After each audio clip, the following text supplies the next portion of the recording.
देख रहे हैं NIU न्यूज इंडिया अपडेट। गौर से देखिए इन बुजुर्ग आंखों को। न्याय की उम्मीद में तरसती ये आंखें उम्मीद लगाए बैठी हैं कि कभी तो सवेरा होगा और कभी तो उन्हें न्याय मिलेगा। राजधानी देहरादून के रहने वाले ये बुजुर्ग हैं पवन चोपड़ा, जो कि पूर्व में प्रॉपर्टी डीलिंग का काम करते थे और इनके संग इनका एक सहयोगी हुआ करता था जिसका नाम है रमेश बत्रा।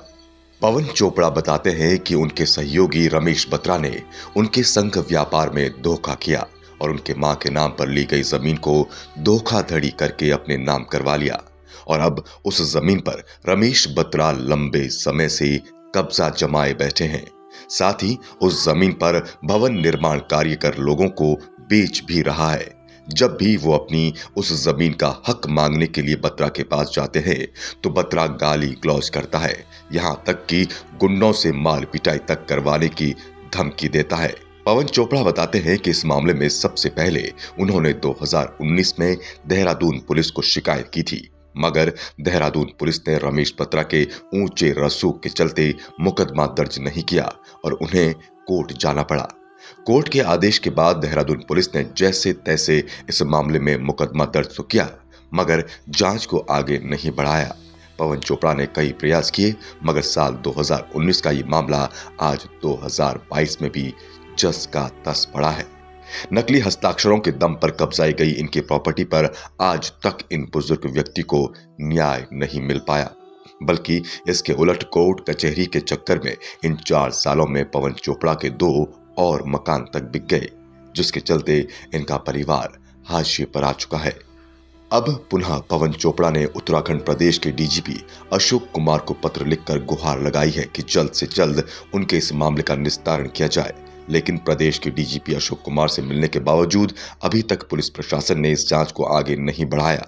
अब बड़ा सवाल उठता है कि खुद को मित्र पुलिस कहने वाली उत्तराखंड पुलिस आखिर क्यों उम्र के इस अंतिम पड़ाव पर बैठे बुजुर्ग की फरियाद नहीं सुन रही है और रमेश बत्रा पर क्यों कोई कार्यवाही नहीं कर रहे हैं। वहीं बुजुर्ग की माने तो रमेश बत्रा इन्हें गोली से उड़ा देने तक की धमकियां दे रहा है, मगर फिर भी पुलिस कोई कार्रवाई नहीं कर रही।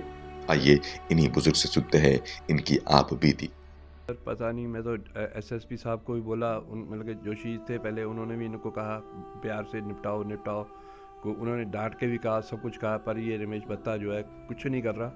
ये सिर्फ अपनी मनमानी करता है। ये कह रहा है मेरी बहुत बड़ी ऊपर तक पहुँच है, मेरा कोई कुछ नहीं बिगाड़ सकता, तूने जो करना कर ले और हम ज़्यादा बोलेगा तुझे हम गोली मार देंगे। और इसके आदमियों ने मुझे बोला भी, ये मैं वहाँ पर अपनी ज़मीन पर गया तो इसके आदमी ने कहा कि यहाँ से निकल जाओ। मेरे साथ जो था उसके ऊपर डंडा लगा उठाने। मैं कहा भाई डंडा क्यों उठा रहे, मेरे साथ है, आपके साथ का कोई मतलब नहीं है, हम इनको नहीं आने देंगे और आप भी निकल जाओ, नहीं वरना आपके गोली से उड़ा दिया जाएगा आपको।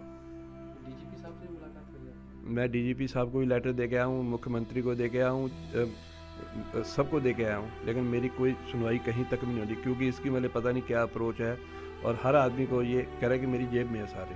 2022 में दोबारा फिर रिक्वेस्ट डाली। मैं हर 2 महीने बाद सबके पास जा रहा हूँ, हाथ जोड़ रहा हूँ, पैर जोड़ रहा हूँ कि प्लीज़ मेरा काम करा दो, कोई नहीं करा रहा। कितने बच्चे हैं अंकल आपके? जी सर। कितने बच्चे हैं? मेरे सर 2 बच्चे हैं। और वाइफ भी होंगी आपकी घर? जी सर, वाइफ भी होंगी आपकी घर? वाइफ भी है। मेरा इसकी वजह से ना होने की वजह से मेरी आधी ज़मीन, मेरा आधा मकान मैंने बेचा इसकी वजह से सिर्फ, और एक मकान मेरा और था जो मतलब बच्चों के नाम लिया था, वो भी मुझे बेचना पड़ा। सिर्फ बहुत ज़्यादा नुकसान हुआ। पीछे मैं इसकी वजह से बीमार भी हो गया था, तो अब मैं क्या करूं, मतलब कि अब समझ नहीं आ रहा कि एक बार तो मैंने सोचा सुसाइड कर लूं, लेकिन अब घर वाले नहीं मानते थे। बच्चों को देखता हूं तो चुपचाप हो जाता हूं, क्या करूं।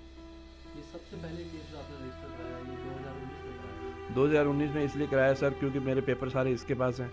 हम जब अब दोनों पार्टनर थे तो मतलब कि मेरे पेपर इसके पास होते थे और मैं फील्ड में काम करता था, इसके पास ऑफिस था। जब इससे मैं कुछ कहता हाँ हाँ देंगे देंगे देंगे। क्या नाम था आपके इस पार्टनर का? रमेश बत्ता। और एक्चुअल क्या है कि रमेश बत्ता फील्ड और बैंक देखता ना, बैंक और मतलब ऑफिस देखता था और मैं फील्ड देखता था। जितने हमारे मतलब के ज़मीन के पेपर हैं सारे सॉरी इसके पास हैं, और मतलब कि और ज़मीनों में भी ये सब पावर अटॉर्नियों पे कराता है। जो मेरे नाम ज़मीन थी, मेरे मम्मी के नाम, पापा के नाम जो हम कराते थे, वो हमारी मेरी, और ये अपने रिश्तेदारों के नाम कराता है जो फर्जी इनकम टैक्स से बचने के लिए करता था।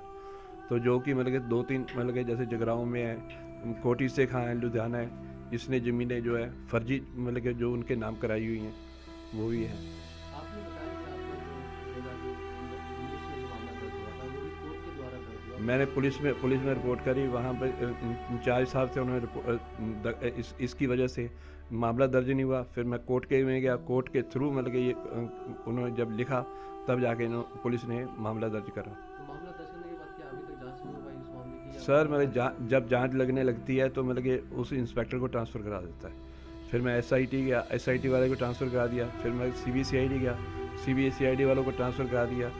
फिर मतलब कि बड़े अधिकारियों को ट्रांसफ़र करा देता है। अब इसकी पता नहीं कहाँ अप्रोच है, क्या करता है, कैसे करता है, ये तो भगवान जानता है। मेरे पास पैसा नहीं है, इसके पास पैसा है और बदमाशी है। अब जो वर्तमान में आप इस समय नए जो समय में DGP साहब से मिले, तो DGP साहब ने क्या कहा? वो कह रहे अब चलो हम देखते हैं, भाई ये कह के मुझे भेज दिए। अभी तक कुछ नहीं हुआ इसका, जबकि मामला चल रहा है। सर मेरे घर में कोई घुस रहा है, पुलिस का काम है कि मतलब कि उसको रोकना, दोनों को रोका जाए ना। तू का वो ज़मीन बेच के निकल जाएगा, बाद में फिर कुछ नहीं रहना तो हम क्या करेंगे। वो वहाँ पे कंस्ट्रक्शन करा रहे हैं लगातार। वो वहाँ पे काम करा रहे हैं सर, देख सकते। क्या और नाम उसके है? वहाँ पे बाउंड्री कर रहे हैं, सड़कें काट रहे हैं ज़मीनों में, और इसलिए मतलब कि वहाँ पे बहुत गलत काम हो रहा है ये। उम्मीद है उसने आपको कि न्याय मिल पाएगा। अब क्या न्याय मिलना है, यदि मतलब उसने ज़मीनें बेच दी, फिर मतलब किसके साथ न्याय, हम भी मर जाएंगे, खत्म, कोई न्याय नहीं मिलेगा मतलब। इस पूरे मामले में देर होने और लंबे समय तक पुलिस द्वारा कोई कार्रवाई न करने के बाद पवन चोपड़ा ने NCIB नामक एक संस्था का भी सहारा लिया। ये संस्था पीड़ित और शोषित समाज की मदद के लिए अग्रणी भूमिका निभाती है और न्याय की तलाश में भटक रहे लोगों को न्यायालय द्वारा न्याय दिलाने का प्रयास करती है। इस NCIB को ITBP से सेवानिवृत्त कमांडेंट हिमांशु नौरियाल चलाते हैं। उन्होंने बताया कि वो इस मामले को लेकर जिलाधिकारी और पुलिस मुख्यालय तक जा चुके हैं, मगर किसी भी अधिकारी को इनके सुध लेने की फुर्सत नहीं है। ऐसा लगता है कि पुलिस और शासन की मिलीभगत से देवभूमि उत्तराखंड में लैंड माफिया पनप रहा है। उन्होंने कहा कि वह ITBP से सेवानिवृत्त कमांडेंट हैं और वो इस लड़ाई को यूं ही छोड़ेंगे नहीं। अंतिम सांस तक पवन चोपड़ा को न्याय दिलाने के लिए प्रयत्न करते रहेंगे। ये केस को मेरे को जब पता लगा करीब 2 महीने पहले, पवन चोपड़ा जी मुझे मिले थे मंदिर में, इन्होंने बताया था। मैं हिमांशु नौरियाल हूँ, director Uttarakhand national crime investigation bureau NCIB। मैंने इसका खुद एक्सटेंसिव एक सुदर्शन चैनल को इंटरव्यू दिया था, जिसमें तफसील से बताया था, और तब भी शुरू किया था, हर शाख पे उल्लू बैठा है, अंजाम गुलिस्ता क्या हुआ। अब भी यही बोल रहा हूँ।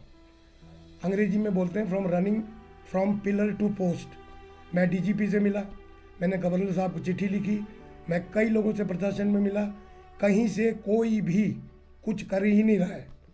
अंग्रेजी में एक चीज़ और बोलते हैं जो मैं हिंदी में बता रहा हूँ, हल्के चलने से मत डरो, थम जाने से डरो, थम जाने से डरो। यहाँ सब कुछ थमा हुआ है, एडमिनिस्ट्रेशन थमा हुआ है, पुलिस थमी हुई है, और बाकी आप लोग सब समझदार हैं। अजबपुर कलान के पास इनकी प्रॉपर्टी है जो कि 10.5 बीघा है। 1 बीघा की कीमत 2 करोड़ के आसपास है, और कोई भी किसी भी कॉर्नर से कहीं भी कुछ एक्शन नहीं हो रहा है। और आप बाकी मैंने गिना दिए हैं, और सर्वोप्रिय द कोर्ट, माननीय कोर्ट ने भी आदेश दे रखा है पवन चोपड़ा के फेवर में, तब भी कोई एक्शन नहीं हो रहा। तबादले पे तबादले किए जा रहे हैं। कोई भी आदमी अगर कुछ पॉजिटिव इनके फेवर में करना चाहता है, उसको अगले दिन ट्रांसफ़र ऑर्डर हो जाता है। तो ये मैं तथ्य के साथ कह रहा हूँ, सारे पेपर मैंने चेक कर रखे हैं, सब जेन्युइन है। FSL की रिपोर्ट में सारे साइन फर्जी हैं। NCIB ऐसे कोई भी मुद्दे को पुरजोरी से उठाएगा और अंजाम तक उसको पहुँचाएगा, चाहे कोई भी कीमत देनी पड़े। मैं 30 साल लगभग नौकरी करके भारत तिब्बत सीमा पुलिस ITBP से बतौर कमांडेंट सेनानी सेवानिवृत्त हुआ हूँ। मुझे पता है कि किस तरह डील किया जाता है। इसी सिलसिले में सबसे पहले मैंने बड़ी विनम्रता से अपने crime information officer mister Rahul Bhandari को डीजी साहब के चेम्बर में भेजा और उन्होंने बड़ी विनम्रता से बोला कि रिक्वेस्ट किया कि श्री पवन चोपड़ा जो कि सीनियर सिटीजन भी है उनको जल्द से जल्द न्याय किया जाए। उनकी बात ही नहीं सुनी गई और उनको डांटा गया, फटकारा गया। एनसीआईबी को फेक बताया गया, एनसीआईबी को बताया गया कि एक नाकारा ऑर्गेनाइजेशन है।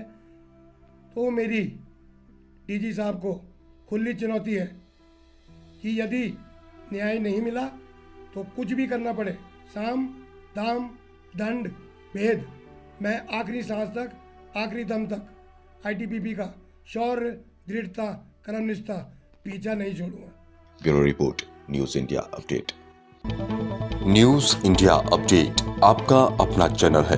खबर को शेयर करना बिल्कुल न भूलें और पेज को जरूर फॉलो करें ताकि आपको मिल सके हमारी खबर सबसे पहले।